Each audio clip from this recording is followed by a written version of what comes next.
സത്യങ്ങൾ തുറന്നു പറയുമ്പോൾ സൈബർ പോരാളികൾ രംഗത്തേക്ക് വരികയും വ്യക്തിപരമായി ഹത്യ ചെയ്യുന്ന ഒരു കാലഘട്ടത്തിലൂടെ രാഷ്ട്രീയം മാറിയിരിക്കുകയാണ്.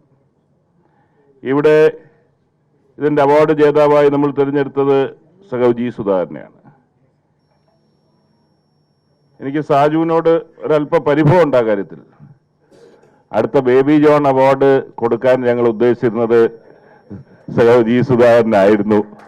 പക്ഷേ സാജു ഞാനുമായിട്ട് ചർച്ച ചെയ്തപ്പോൾ ഇങ്ങനൊരു പേര് വന്നപ്പോൾ എനിക്ക് നോ പറയാൻ പറ്റിയില്ല.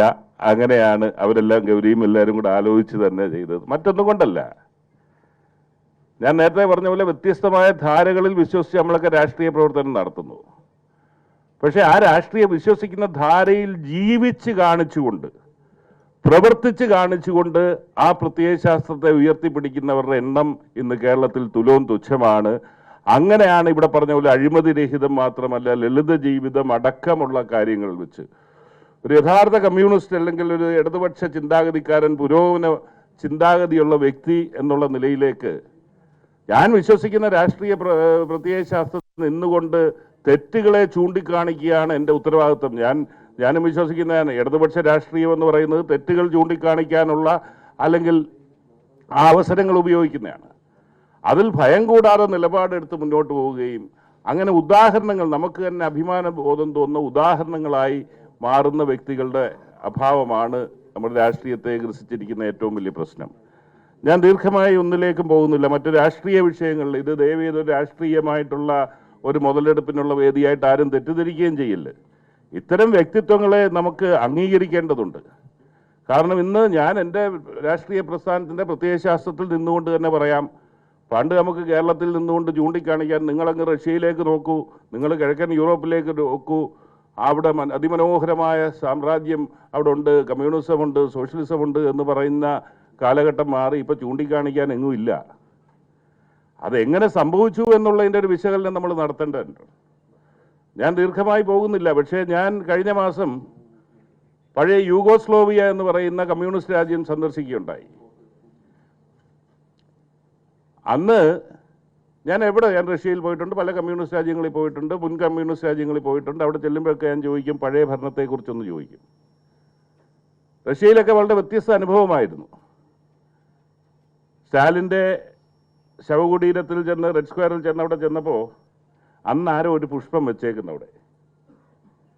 അവിടെ ആകെ വെറുക്കപ്പെട്ട കമ്മ്യൂണിസ്റ്റ് പ്രത്യയശാസ്ത്രം വെറുക്കപ്പെട്ടുവെങ്കിലും അന്ന് രാവിലെ ഒരു പുഷ്പം വെച്ച്. അങ്ങനെ ഞാൻ ഗൈഡിൻ്റെ അടുത്ത് ചോദിച്ചു, പഴയ കാര്യങ്ങളൊക്കെ ചോദിച്ചു. വലിയ പ്രശ്നങ്ങളൊക്കെ ആയിരുന്നു. ഒരു ചെറുപ്പക്കാരനാണ്, 1991 ശേഷം ജനിച്ച വ്യക്തിയാണ്.